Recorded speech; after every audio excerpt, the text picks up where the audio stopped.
Good morning, students. How are you? Today we go on chapter number 1. We start the chapter number 1 today. It is the integers. So please see the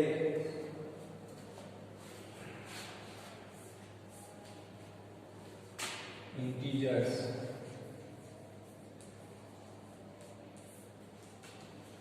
First of all, we talk about the integers. What are the integers? What is the definition of integers?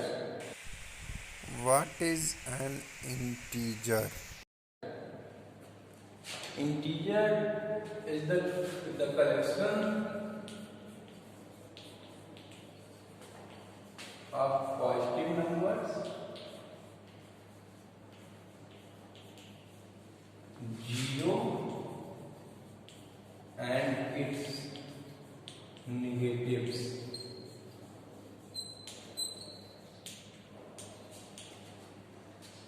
ये क्या होता है? Integer जो होता है ये collection होता है पॉजिटिव नंबर्स का, जीरो का और उनके निगेटिव्स के, मतलब उनके उल्टों का।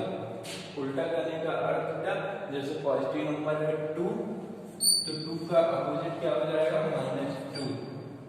तो यही एक प्रकार का 2 का अपोजिट -2, 3 का अपोजिट -3।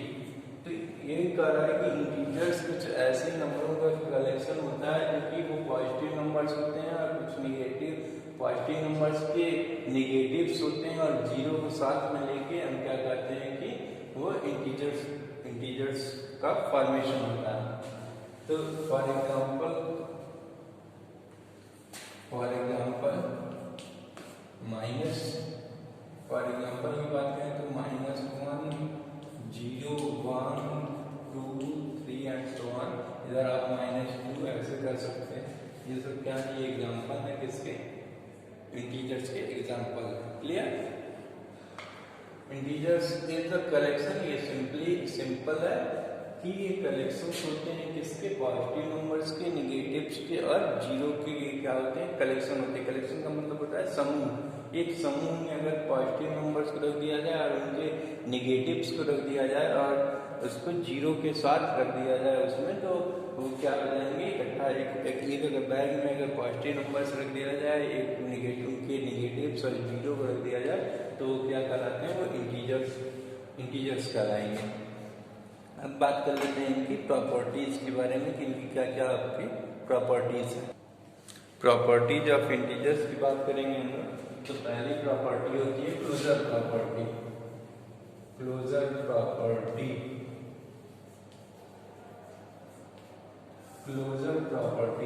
प्रॉपर्टी सेज दैट कि अगर आप किसी भी दो इंटीजर्स को ऐड करेंगे, मल्टीप्लाई करेंगे या सब्ट्रैक्ट करेंगे, तो जो उनका रिजल्ट आता है वो भी एक अनदर इंटीजर ही आता है। फॉर एग्जांपल एडिशन के केस के लिए देख लेते हैं। 2 + 3, 2 क्या है? ये आपका एक इंटीजर है। 3 क्या है? आपका इंटीजर है। इसको ऐड करेंगे, रिजल्ट आया 5। ये भी एक आपका इंटीजर ही होगा। सब्ट्रैक्शन के लिए अगर बात करें हम, 3 - 2, 3 एक इंटीजर है, माइनस है, 2 आपका भी एक इंटीजर है। 3 - 2 जो रिजल्ट आएगा 1 भी क्या होगा? ये आपका इंटीजर ही होगा। अगर मल्टीप्लिकेशन की बात करें हम, मल्टीप्लिकेशन के लिए, तो मल्टीप्लिकेशन के लिए अगर आप देखेंगे तो 3 का मल्टीप्लाई अगर 4 में करेंगे, 3 भी एक इंटीजर है, 4 भी एक इंटीजर है, जो इसका रिजल्ट आएगा 12, ये भी एक इंटीजर है।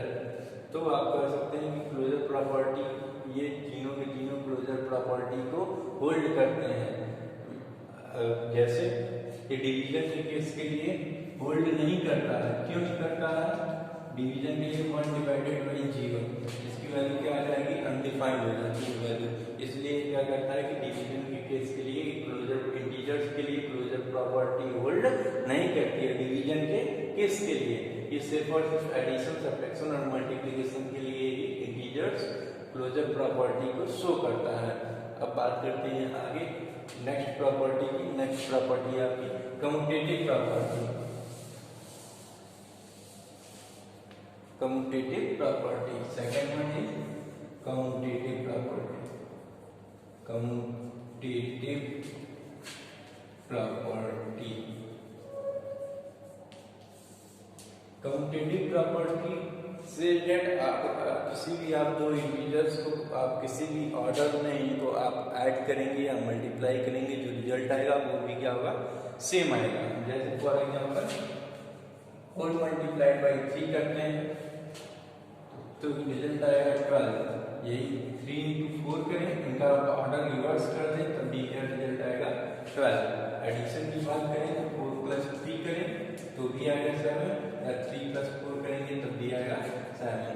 तो ये कर रहा है कि आप ये सिर्फ कम्यूटेटिव प्रॉपर्टी यही करती है कि आप दो इंटीजर्स को आप ऐड करेंगे या मल्टीप्लाई करेंगे, किसी भी ऑर्डर में उनको उनका ऑर्डर अगर आप चेंज कर देते हैं तो भी जो रिजल्ट आएगा वो दोनों के दोनों सेम रहेंगे। अगर इन जनरल बात करें इसके लिए तो ये कर सकते हैं कि a मल्टीप्लाइड बाई b जो होगा वो किससे इक्वल होगा, b मल्टीप्लाइड बाई a के इक्वल होगा।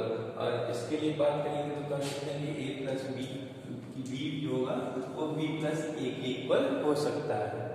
क्लियर। अब चलते हैं नेक्स्ट प्रॉपर्टी पे। नेक्स्ट प्रॉपर्टी है associative property. Associative property next property है आपकी associative property. Associative property. Associative property associative property tells कि अगर तीन इंटीजर्स को आपको ऐड करना है तो आप कुछ इस प्रकार से कर सकते हैं। a प्लस बी प्लस सी अगर आपके इंटीजर्स हैं, आपको इनको ऐड करना है तो आप पहले इन दो को ऐड कर लें, फिर बाद में जब तीसरे को ऐड करें ये किसके इक्वल होगा, पहले को छोड़ दें या लास्ट के आप दो को पहले ऐड कर लें, ये इसके इक्वल हो जाएगा। अगर एग्जाम्पल की बात कर लें 1 प्लस 2 प्लस 3 है, आपके पास 3 नंबर है, तीनों को ऐड करना है तो ऐड करने के केस के लिए पहले आप इन दोनों को ऐड कर लें, बाद में 3 को ऐड करें तो ये हो जाएगा 1 plus 2 3 plus 3 is equal to 6। Next case के लिए कह रहा है कि a को छोड़ दें, दैट मींस a के लिए हम 1 को सपोज किए हैं और b को 2 सपोज किए हैं, c को 3 सपोज किए हैं, तो a को हम छोड़ दिए 1 प्लस b जो है ये आपका 2 प्लस 3 है। तो ये कहता है कि 1 को आप बाद में ऐड करें, पहले 2 प्लस 3 को ऐड कर दें, 2 प्लस 3 को ऐड कर देंगे तो कितना आ जाएगा, ये हो जाएगा 5, 1 प्लस 5 ये हो गया 6। क्लियर। ये एडिशन के लिए हो गया। मल्टीप्लिकेशन के लिए देख लीजिए। मल्टीप्लिकेशन के लिए क्या होता है कि a multiplied by b multiplied by c, 3 numbers हैं, आपको तीनों को मल्टीप्लाई करना है तो ये आपको कहता है कि पहले इन दोनों को मल्टीप्लाई कर लीजिए, फिर अगेन आप c को मल्टीप्लाई कीजिए, ये किसके इक्वल हो जाएगा, या a को आप छोड़ दीजिए, पहले b और c को मल्टीप्लाई कर लीजिए, इसके इक्वल हो जाएगा। अगर इसके लिए एग्जांपल की बात कर लें तो इसके लिए एग्जांपल की अगर आप बात करेंगे तो लिख लीजिए, अगर आप 1 मल्टीप्लाइड बाई 2 मल्टीप्लाइड बाई 3 है तो पहले कहता है कि पहले इन दोनों को मल्टीप्लाई कर लीजिए, तो इस 1 2 या 2 इंटू 3 हो जाएगा, ये हो गई वैल्यू 6। ये किसके इक्वल होगा, 1 को छोड़ दीजिए, पहले 2 और 3 को मल्टीप्लाई कर लीजिए, तो ये हो गया 1 multiplied by 6 is equal to 6। ये कहलाता है आपका associative property.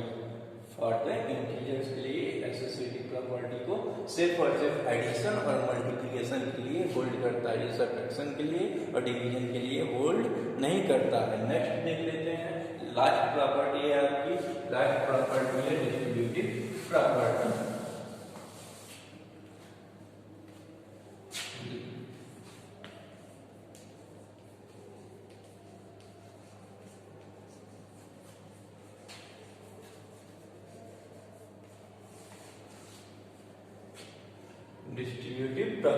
Distributive property says that a multiplied by b plus c है, अगर a multiplied by b plus c है तो ये क्या करता है कि ये मल्टीप्लिकेशन जो है ये दोनों पे डिस्ट्रीब्यूट हो जाएगा। तो कैसे होगा, a का मल्टीप्लाई b में भी होगा, a का मल्टीप्लाई c में भी होगा, तो ये हो जाता है a multiplied by b plus a multiplied by c।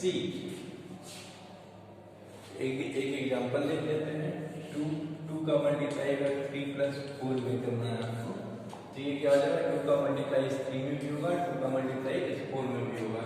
तो ये हो जाएगा 2 multiplied by 3 plus 2 multiplied by 4, 2 3 जा 6 प्लस 2 4 जा 8, ये होगी वैल्यू आपकी 14, यही आपका आंसर हो गया। So that is distributive property for the integers.